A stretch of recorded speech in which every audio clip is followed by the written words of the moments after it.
بسم اللہ الرحمن الرحیم۔ علامہ ابن حجر رحمہ اللہ تعالی نے اپنی کتاب الزواجر میں لکھا ہے کہ ایک شخص نے کہا، میں نے ایک شخص کو دیکھا جس کا ایک ہاتھ کاندھے تک کٹا ہوا تھا اور وہ چیخ چیخ کر کہہ رہا تھا، مجھے دیکھ کر عبرت حاصل کرو اور ہرگز کسی پر ظلم نہ کرو۔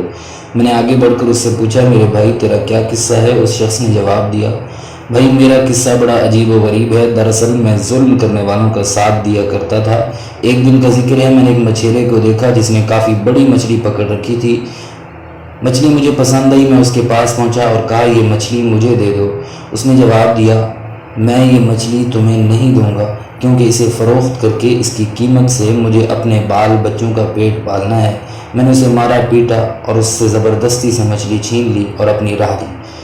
جس وقت میں مچھلی کو اٹھائے جا رہا تھا، اچانک مچھلی نے میرے انگوٹھے پر زور سے کاٹ لیا۔ میں مچھلی کو لے کر گھر آیا اور اسے ایک طرف ڈال دیا۔ اب میرے انگوٹھے میں ٹیس اور درد اٹھا اور اتنی تکلیف ہونے لگی کہ اس کی شدت سے میری نیند اڑ گئی۔ پھر میرا پورا ہاتھ سوج گیا۔ جب صبح ہوئی میں طبیب کے پاس آیا، اس سے درد کی شکایت کی۔ طبیب نے کہا، یہ انگوٹھا سڑنا شروع ہو گیا، لہٰذا بہتر ہے کہ اسے کٹوا دو، ورنہ پورا ہاتھ سڑ جائے گا۔ میں نے انگوٹھا کٹوا کر نکلوا دیا، لیکن اس کے بعد سڑاند ہاتھ میں شروع ہوئی اور درد کی شدت سے میں سخت بے چین ہو گیا اور سو نہ سکا۔ لوگوں نے مجھ سے کہا کہ ہتھیلی کاٹ کر نکلوا دو۔ میں نے ایسا کیا، اب درد بڑھ کر پہنچوں تک پہنچ گیا۔ میرا چین اور نیند سب اڑ گئی اور میں درد کی شدت سے رونے اور فریاد کرنے لگا۔ ایک شخص نے مشورہ دیا کہ کونے سے ہاتھ الگ کر دو۔ میں نے ایسا ہی کیا، لیکن اب درد کاندھے تک پہنچ گیا اور سڑان وہاں تک پہنچ گئی۔ لوگوں نے کہا، اب تو پورا ہاتھ کاندھے سے کٹوا دینا ہوگا، ورنہ تکلیف پورے بدن میں پھیل جائے گی۔ اب لوگ مجھ سے پوچھنے لگے کہ آخر یہ تکلیف تمہیں کیوں کر شروع ہوئی؟ میں نے مچھلی کا قصہ انہیں سنایا۔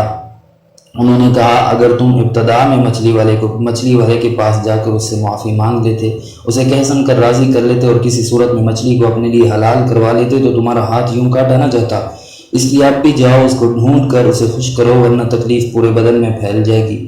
اس شخص نے کہا، جب میں نے یہ سنا تو مچھلی والے کو پورے شہر میں ڈھونڈنے لگا۔ آخر ایک جگہ اس کو پا لیا، اس کے پیروں پر گر پڑا اور انہیں چوم کر رو کر کہا، میرے آقا تمہیں اللہ کا واسطہ مجھے معاف کر دے۔ اس نے مجھ سے پوچھا، تم کون ہو؟ میں نے بتایا، میں وہ شخص ہوں جس نے تم سے مچھلی چھین لی تھی۔ پھر میں نے اس سے اپنی کہانی بیان کی اور اسے اپنا ہاتھ دکھایا۔ وہ دیکھ کر رو پڑا اور کہا، میرے بھائی میں نے اس مچھلی کو تمہارے لیے حلال کیا، کیونکہ تمہارا حشر میں نے دیکھ لیا ہے۔ میں نے اس سے کہا، میرے آقا خدا کا واسطہ دے کر میں تم سے پوچھتا ہوں کہ جب میں نے تمہاری مچھلی چھینی تو تم نے مجھے کوئی بد دعا دی تھی؟ اس شخص نے کہا، ہاں، میں نے اس وقت یہ دعا مانگی کہ اللہ یہ اپنی قوت اور زور کے گھمنڈ میں مجھ پر غالب آیا، اور تو نے جو رزق دیا اس نے مجھ سے چھین لیا اور مجھ پر ظلم کیا، اس لیے تم میرے سامنے اس پر اپنے زور کا کرشمہ دکھا۔ میں نے اس سے کہا، میرے مالک، اللہ نے اپنا زور تمہیں دکھا دیا۔ اب میں اللہ کے حضور میں توبہ کرتا ہوں اور وعدہ کرتا ہوں کہ کسی ظالم کی مدد ہرگز نہیں کروں گا، نہ کبھی خود ظلم کروں گا، نہ ان کے دروازہ پر کبھی جاؤں گا، اور انشاءاللہ جب تک زندہ رہوں گا اپنے وعدے پر قائم رہوں گا۔